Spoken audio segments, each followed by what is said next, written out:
Welcome back to another edition of the Franklin Community High School Career Exploration Project. Today, I am joined by a fellow FCHS grad, class of 1997, which I say it out loud and it seems so long ago now, but it is what it is. We have a civil engineer, Matt Hobbs. Matt, thank you for joining me.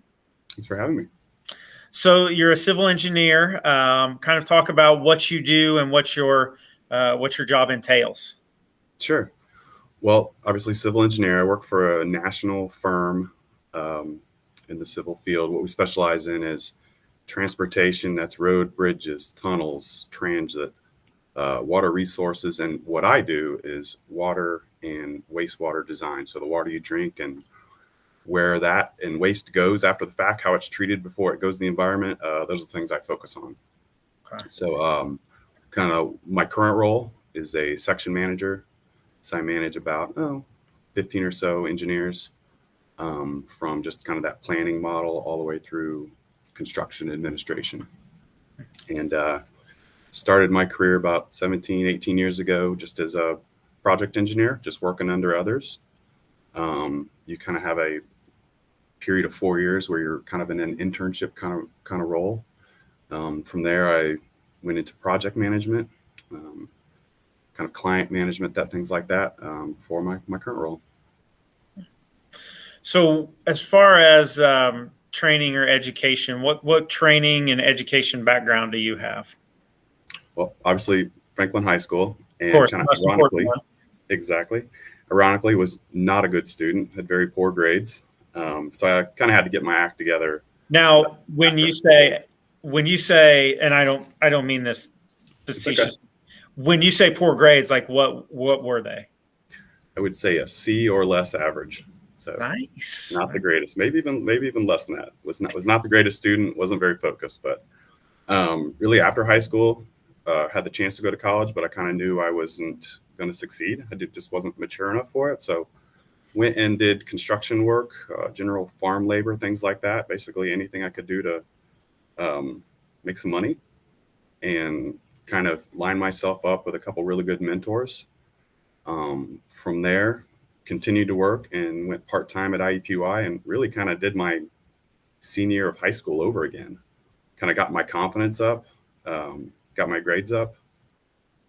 So got a certain number of credit hours and was able to get into Purdue. So from high school to IUPUI, kind of part-time for this about a year and a half, while working, and then went to Purdue full-time for 4 years. So kind of did a atypical way. So. And then what did you major in at Purdue? Actually, did not get into the School of Engineering when I started. So I think I just kind of got in general studies just to get my foot in the door. And when you're in, they'll let you take whatever courses you want. So I took engineering courses, did well enough in those to where they had to admit me basically. So got into the School of Engineering, I think after my first year, but the first year is pretty basic, freshman level type math and science classes. Okay.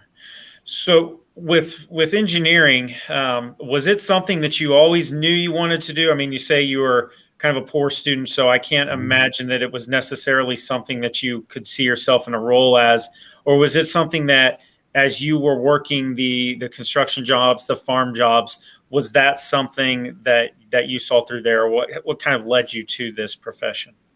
Yeah, I asked a lot of questions. I was lucky enough to work with a few folks early on that had been to Purdue and kind of talked to them about my interests. And they said, well, you should look into engineering or technology. I should also say my dad was a big proponent of engineering growing up and always said, it's a great field to go into. And when I say engineering, you can be a professional engineer, go to an accredited engineering school, or, there's other ways you can get into the industry without getting a four-year engineering degree. So I knew I kind of wanted to get into that field of study. And when I was at IUPUI, I did well in math and the science classes I took. So really just got my confidence up to know I could, handle the classes once I got to Purdue. Right. And what was your major at Purdue?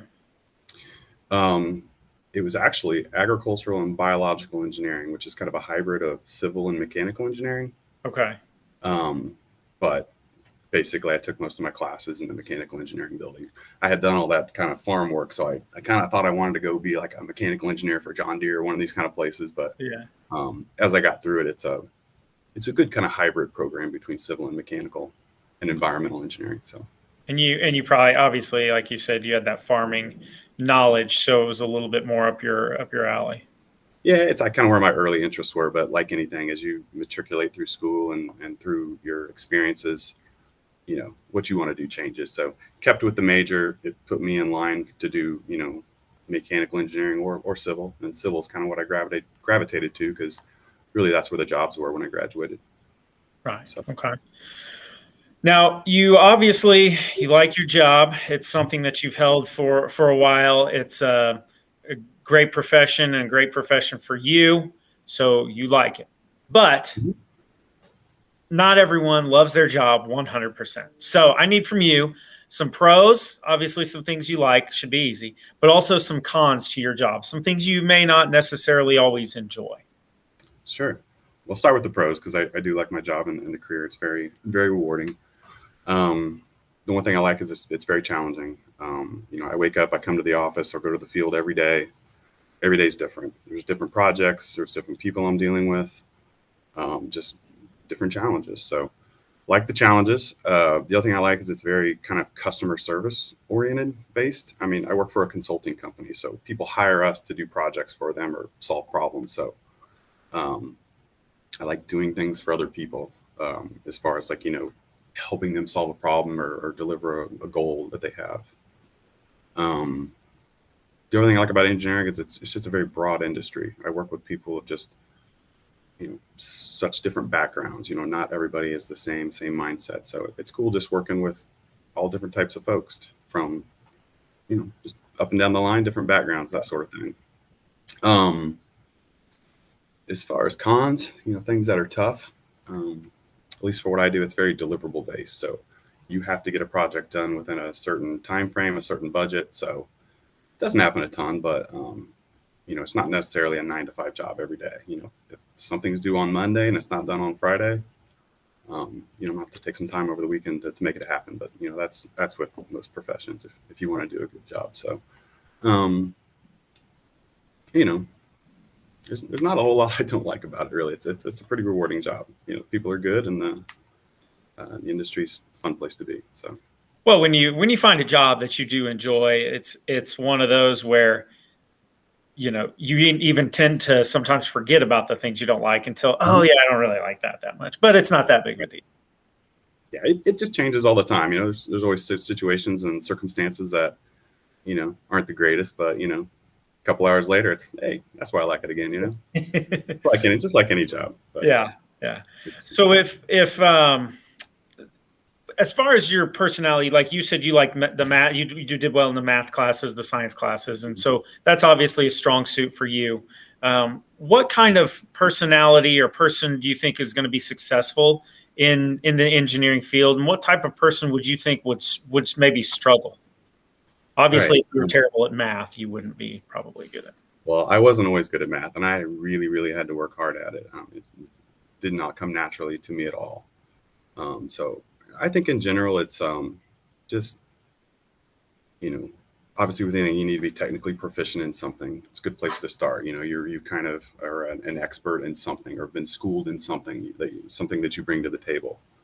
Um, so that's kind of a starting place. But what a lot of people don't have is just coming in with a good attitude every day and just being a person who others want to be around and work with. Because with many of these professions, you're not in a black hole working by yourself. You're working with others. You're engaging others every day, clients, people you work with, whatever. So just having a good attitude, good with people, being a good communicator. It's a kind of a lost art these days with people want to text and email and all this kind of stuff, but just being a good verbal communicator, good eye contact, things like that is so important. Um, I think another one is just doing what you say, following up on things that you say you're going to do in your job. If you can be someone who's trustworthy and follows through with things, I mean, you'll do well in whatever the profession is. So I think another thing, sorry, I had a couple things written down. Just presenting yourself well. dressing for the role, your language and just how you act towards other people is really important. So Yeah, that role. I mean, you're working with people trying to do a project for them. So if you present yourself in a bad way, that's not going to come across as very good. right. So I mean you're presenting yourself, but you're also, the ambassador for the company you work with. So. Right. Yeah. Okay. How, if you could go back and look kind of at your high school time, how would you tell yourself to best prepare for this for an engineering profession? Or if any student wants to go into engineering, how would they best prepare for that?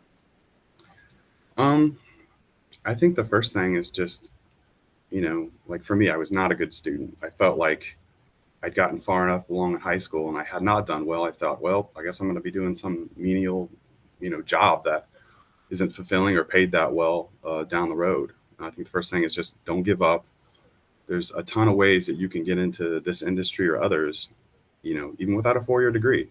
I work with a lot of people that it ranges from a high school degree, but they've gained themselves certain skills that are valuable in the marketplace, whether it be computer skills, CAD skills, um, negotiating skills, whatever those are, you know, learning something that differentiates you.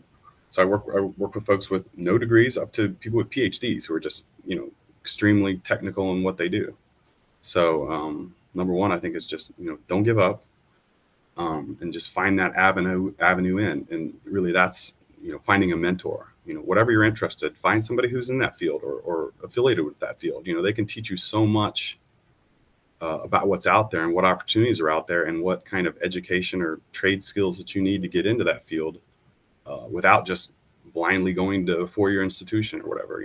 College is expensive. So just align yourself with somebody who can help you along the way to get to the right place, I guess, would be the biggest thing.